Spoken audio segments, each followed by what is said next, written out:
Assalamualaikum warahmatullahi wabarakatuh. Sekarang saya sedang berada di SDN Sukarnegara 1 ya Bu ya. Dan sekarang saya sedang bersama Ibu Nung Purnama.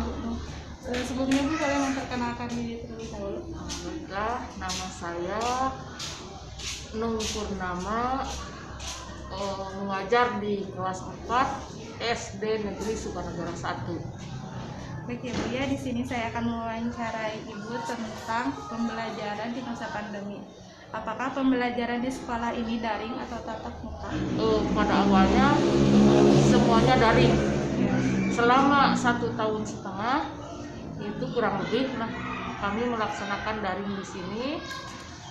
Hasilnya itu sama sekali tidak efektif karena di SD ini tidak kendalanya, tidak semua punya handphone, tidak semua dapat membeli kuota. Ada, walaupun kuota tersebut ada dari pemerintah, tetapi itu tidak mencukupi lah terhadap pembelajaran yang memang begitu padat. Kesininya disiasati mengadakan seminggu sekali, bukan tatap muka. Anak membawa buku, membawa hasil pelajaran dari rumah, dikumpulkan dan diperiksa oleh gurunya. Itu pun tidak oleh anak, tetapi oleh orang tuanya. Apakah efektif atau tidak pembelajaran seperti itu? Daring. Ya. Sama sekali tidak efektif, sama sekali tidak ada keberhasilan, dan yang lebih parahnya itu anak lebih cenderung banyak menggunakan HP di rumah di luar jam pelajaran. Dan lebih parahnya lagi, ketika anak pembelajaran daring itu bukannya pembelajaran yang didapat, malah emosional anak itu lebih tinggi, lebih temperamental. Ya, karena apa? Karena pengaruh ketika pembelajaran hanya beberapa menit, misalnya contoh hanya setengah jam, selebihnya anak lebih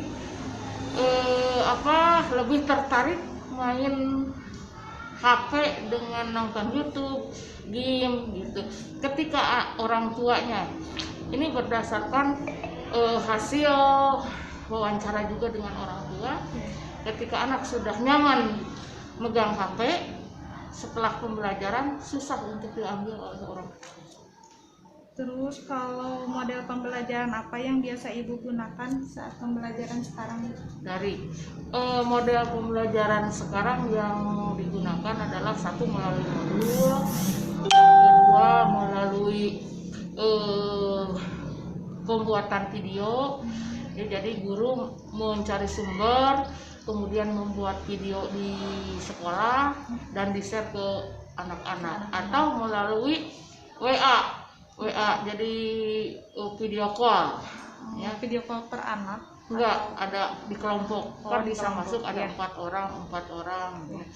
Itu pun kalau terjangkau sinyal, karena tidak semua di SD ini, walaupun SD ada di kota, tapi anak-anaknya banyak yang dari pelosok seperti dari Cikiru, yang memang sulit terkendala oleh sinyal. Juga orang tuanya kan tidak semua kelas menengah ke atas ekonominya, tetapi ada yang petani-petani kecil yang memang belum punya HP yang Android untuk pembelajaran. Ada juga HP yang masih jadul, HP dulu. Jadi sangat sulit ya Bu ya kalau menerapkan online di sini Sangat sulit gitu. Apalagi kelas bawah, kelas 1, kelas 2, kelas 3 itu yang pembelajarannya masih calistung. Kalau kelas atas 4, 5, 6 yang sudah lancar gitu ya membacanya, itu rada bisa lah diterapkan. Ketika anak kelas 1, kelas 2, kelas 3, malah orang tuanya yang banyak yang stres.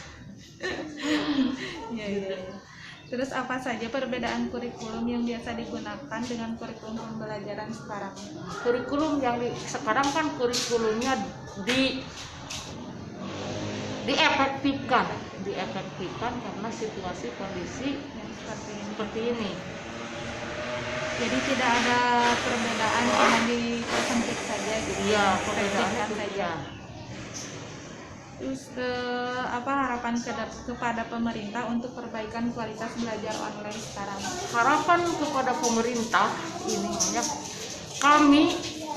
kami di sini juga orang tua, karena kondisinya ketika anak daring itu orang tua sangat lelah karena bukan bulan hitungannya, ini tahun.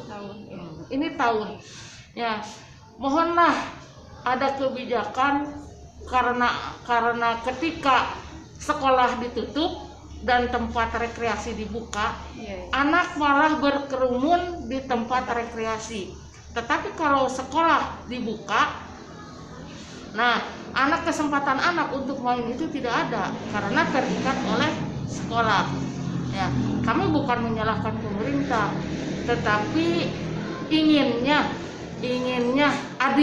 adil dalam dunia pendidikan, terutama suara hati kami seorang guru yang mengajar kelas bawah. Nah, orang tua sangat menjeritnya kenapa? Ketika anak mau pembelajaran harusnya membaca, menulis dan begitu, nah lalu ditatap muka, didaringkan di rumah karena tidak semua orang tua mempunyai pendidikan yang tinggi.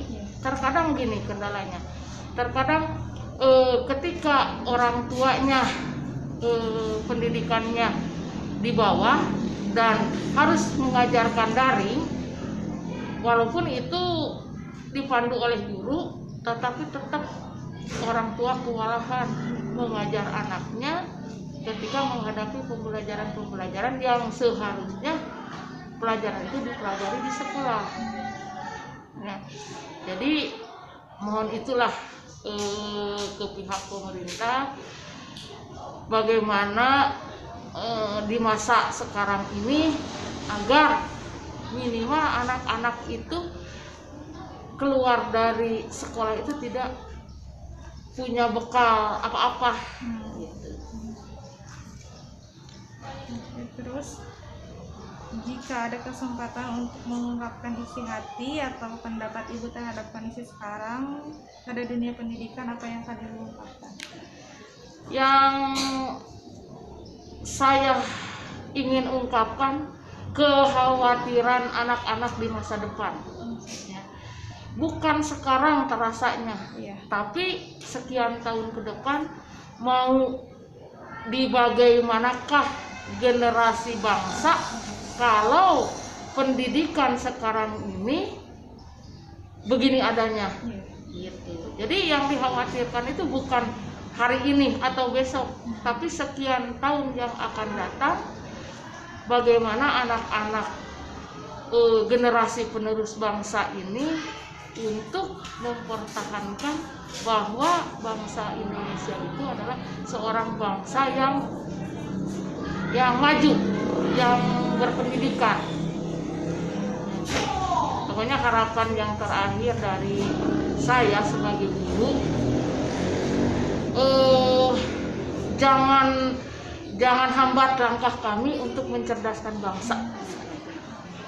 Baik, terima kasih ya Bu atas wawancaranya. Terima kasih atas waktu dan kesempatan saya untuk mewawancarai Ibu.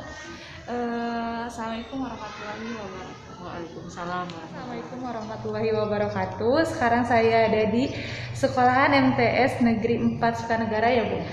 Dan sedang bersama Ibu Neni. Sebelumnya Bu bisa memperkenalkan diri terlebih dahulu. Perkenalkan, Assalamualaikum warahmatullahi wabarakatuh. Perkenalkan, nama saya Neni Nuraini. Alamat saya di Kampung Kaum. Saya ngajar di MTS ini, ngajar mata pelajaran matematika. Kelas berapa Bu? Ngajar kelas 7. Kelas 7. Nah, di sini saya akan mewawancarai Ibu tentang pembelajaran di masa pandemi ya Bu ya. Apakah pembelajaran di sekolah ini daring atau tatap muka? Kalau untuk saat ini jadi sebagian daring, sebagian tatap muka gitu. Jadi dari satu kelas itu dibagi 2 kelompok. Misalkan hari ini yang sekolah kelompok B, berarti yang kelompok A-nya di rumah atau daring. Jadi dibagi-bagi. Dibagi-bagi ya. supaya tidak terlalu banyak di kelas itu. Kendala apa yang Ibu alami pada saat proses mengajar online ataupun tatap muka? Mungkin kendalanya ini ya, banyak anak yang tidak mengikuti pelajaran. Contoh misalkan dikasih tugas, mungkin si tugasnya cuma dilihat saja, tidak dikerjakan. Jadi banyak yang tidak Banyak gitu ya. Terus dari pantauan Ibu nih sejauh ini bagaimana berjalannya proses belajar mengajar online terhadap peserta didik?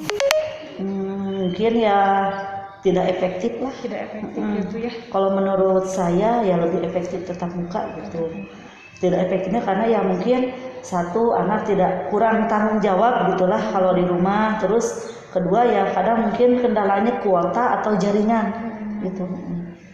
Terus model pembelajaran apa yang Ibu gunakan saat pembelajaran online? Kalau saya ini paling video.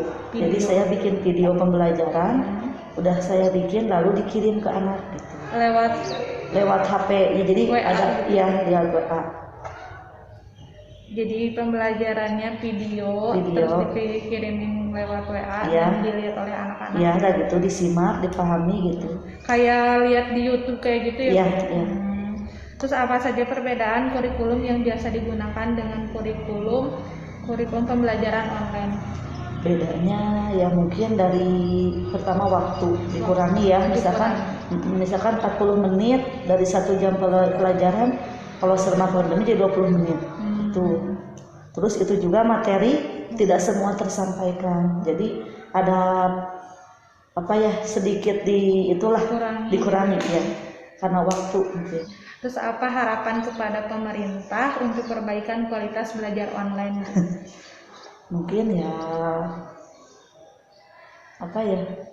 difasilitasi lah, misalkan kuota itu kan dulu pernah ada dari pemerintah cuma 1 kali gitu. 1 kali? Pernah, ada kesininya tidak ada lagi. Tidak ada lagi. Iya. Jadi cuma 1 kali 1 aja. kali udah? dulu ya, sama kartunya dikasih gitu Kartunya. ke setiap anak, tapi kesininya katanya kan kalau yang udah habis silahkan hubungi misalkan, tapi tidak ada sampai sekarang tidak ada, gitu. cuma 1 kali aja. Iya. Emang di semua sekolah seperti itu apa cuma di sekolah ini aja? Nggak tahu tuh kalau misalkan seluruh Indonesia misalkan nggak ada dari sananya atau gimana gitu. Terus jika ada nih kesempatan untuk mengungkapkan isi hati dan pendapat Ibu terhadap kondisi sekarang pada dunia pendidikan, apa yang akan Ibu ungkapkan? Ya mungkin ya mudah-mudahan penyakit ini segera berakhir ya. Terus pendidikan di Indonesia bisa terlaksana dengan sebaik-baiknya sebelum dulu pandemi gitu. Jadi sebenarnya normal kembali gitulah pendidikan di Indonesia itu gitu. Supaya kita lebih mengajar di sekolah itu tenang. Kadang ini juga ada kekhawatiran ya. Khawatiran takut ada misalkan dari pihak luar yang tidak setuju misalkan diadakan tatap muka gitu kan. Gitu. Ya mungkin harapan besar saya gitu mungkin ya pendidikan Indonesia lebih baik, lebih maju lah gitu. Bisa normal kembali gitu saja. Apakah kan sekarang ada yang tatap muka, ada yang online ya Bu ya? Apakah itu udah ada persetujuannya sebelumnya dengan orang tua? Udah, ada surat pernyataannya ada di atas materai ada. Jadi kalau ada apa-apa udah ada ya siap tanggung jawab sekolah bersama, iya. Oke. Baik, terima kasih ya Bu ya atas wawancaranya. Terima kasih atas waktunya dan ketersediaan Ibu untuk diwawancarai. Sekian dan terima kasih. Assalamualaikum warahmatullahi wabarakatuh.